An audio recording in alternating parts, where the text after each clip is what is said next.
আজ আমরা কথা বলবো আমাদের নিজেদের অস্তিত্বের যাত্রা নিয়ে। আর এই যাত্রার এক অবিশ্বাস্য স্টেপ বাই স্টেপ একটা বর্ণনা আছে পবিত্র কোরআনের সূরা মুমিনুনে। চলুন সেটাই একটু গভীরাই থেকে বোঝার চেষ্টা করি। তো সবার আগে যে প্রশ্নটা মাথায় আসে সেটা হলো এই যে আমাদের জীবন, এই যাত্রাটা, এটা ঠিক কোথা থেকে শুরু হয় আর শেষই বা হয় কোথায় গিয়ে? এই একটা প্রশ্নই কিন্তু আমাদের আজকের পুরো আলোচনার রাস্তা ঠিক করে দেবে। চলুন একদম শুরু থেকে শুরু করি। আমাদের এই যাত্রার একেবারে প্রথম ধাপ, আমাদের উৎস, সবকিছু ঠিক যেখান থেকে শুরু হয়েছিল, মানব সৃষ্টির সেই মূল উপাদানটা কি ছিল। সূরা মুমিনুনের ১২ নম্বর আয়াতে বলা হয়েছে, আমি মানুষকে সৃষ্টি করেছি মাটির নির্যাস থেকে। ভাবা যায় আমাদের সৃষ্টির উৎস হিসেবে একদম সরাসরি মাটির কথা বলা হচ্ছে। মাটি থেকে সৃষ্টি, এই আইডিয়াটার কিন্তু দুটো দারুণ দিক আছে। একদিকে এটা যেমন একটা সম্মানের ব্যাপার, তেমনি এটা আমাদের মনে করিয়ে দেয় আমাদের শেকড়ের কথা, যা আমাদের বিনয়ী হতে শেখায়। আর সবচেয়ে অবাক করা ব্যাপার কি জানেন, আধুনিক বিজ্ঞানও কিন্তু এই কথার সাথে সুর মেলাচ্ছে। বিজ্ঞানীরা দেখেছেন আমাদের শরীরে যে খনিজ উপাদানগুলো আছে সেগুলোর সাথে পৃথিবীর মাটির উপাদানের এক অসাধারণ মিল রয়েছে। আচ্ছা, তো এটা গেল মানবজাতির সামগ্রিক শুরুর কথা। এবার চলুন একটু ফোকাস করি একজন তনি মানুষের জীবন কিভাবে শুরু হয় সেই দিকে, একদম মাইক্রোস্কোপিক লেভেল থেকে। কোরআনে এই জীবনের শুরুর পর্যায়টার জন্য একটা খুব নির্দিষ্ট শব্দ আছে, নুতফা। এর মানে হল সামান্য পরিমাণ তরল বা এক ফোঁটা শুক্রাণু।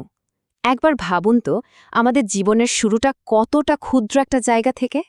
এরপর এই ছোট্ট জীবনের বিন্দুটাকে রাখা হয় একটা নিরাপদ আশ্রয়, আর সেই জায়গাটা হলো মায়ের গর্ভ। এর চেয়ে সুরক্ষিত, এর চেয়ে নিরাপদ জায়গা আর কি হতে পারে, তাই না? এখানেই জীবনের বিকাশ শুরু হয়। এবার আমরা আলোচনার সবচেয়ে বিস্ময়কর অংশে চলে এসেছি। মায়ের গর্ভের ভেতরে কি ঘটে, সেখানে যে একটা বহুস্তরীয় অবিশ্বাস্য রূপান্তর চলে, সেটা সত্যিই একটা মহাবিস্ময়। দেখুন, কোরআনে এই বিকাশের একটা নিখুঁত ক্রম দেওয়া আছে। প্রথমে সেই নুতফা, অর্থাৎ এক ফোঁটা তরল। এরপর সেটা পরিণত হয় আলাকাতে, জরায়ুর দেয়ালে আটকে থাকা একটা জমাট রক্তপিণ্ড। তারপরের ধাপটা হলো মুদগাহ, দেখতে ঠিক যেন চিবানো এক টুকরো মাংস। কি অদ্ভুত, তাই না? এরপর সেই মাংসপিণ্ড থেকে ধীরে ধীরে তৈরি হয় এজাম বা হাড়ের কাঠামো, আর তারপর সেই হাড়ের উপর পরিয়ে দেওয়া হয় লাহাম, মাংসপেশি।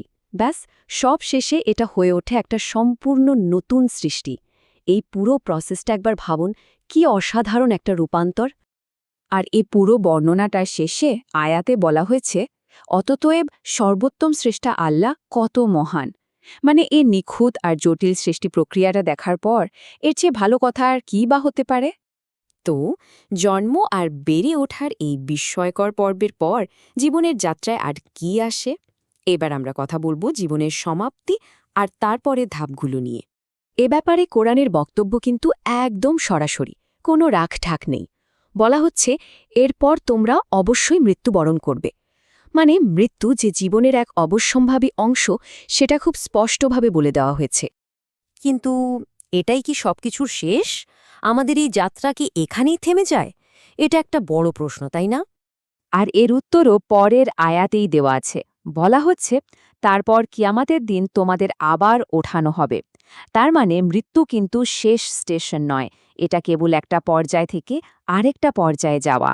আচ্ছা, তাহলে এই যে পুরো জীবনচক্রের একটা ছবি আমরা দেখলাম, জন্ম থেকে মৃত্যু আর তার পরের জীবন, এখান থেকে মূল শিক্ষণীয় বিষয়গুলো কি কি? চলুন এক নজরে দেখে নিই। প্রথমত, এটা পরিষ্কার যে মানুষের সৃষ্টি কোনো আকস্মিক ঘটনা নয়, বরং এটা একটা খুব গোছানো আর পর্যায়ক্রমিক প্ল্যান। দ্বিতীয়ত, আমাদের শুরুটা খুব সাধারণ, মাটি আর এক ফোঁটা পানি থেকে। এটা আমাদের বিনয়ী হতে শেখায়। তৃতীয়ত, এই পুরো সৃষ্টি প্রক্রিয়াটা যে কতটা নিখুঁত আর শক্তিশালী, তা তো আমরা দেখলামই। চতুর্থ পয়েন্ট হল, এই দুনিয়ার জীবনটা আসলে খুবই অল্প সময়ের জন্য। আর সবশেষে মৃত্যু যে আসবেই, এটা যেমন সত্যি, তেমনি পরকালের জীবনকেও একটা বাস্তবতা হিসেবে তুলে ধরা হয়েছে। এই পুরো জার্নিটাকে যদি একটা টাইমলাইনে দেখি, তাহলে ব্যাপারটা খুব সহজ হয়ে যায়। দেখুন, সৃষ্টির আগে আমরা কিছুই ছিলাম না। তারপর এক ফোঁটা তরল থেকে জীবনের শুরু, এরপর ধীরে ধীরে পূর্ণাঙ্গ মানবরূপ, তারপরেই জীবনের শেষ, অর্থাৎ মৃত্যু। আর সবশেষে আবার জেগে ওঠা বা পুনরুত্থান। তো আজকের আলোচনা আমরা এখানেই শেষ করছি, কিন্তু একটা প্রশ্ন রেখে যাচ্ছে। এই যে পুরো জীবনচক্রটা, শূন্য থেকে শুরু করে আবার নতুন এক জীবনে ফিরে যাওয়া, এই পুরো ব্যাপারটা আমাদের নিজেদের অস্তিত্ব নিয়ে ঠিক কী বার্তা দেয়? প্রশ্নটা রইল ভাবার জন্য।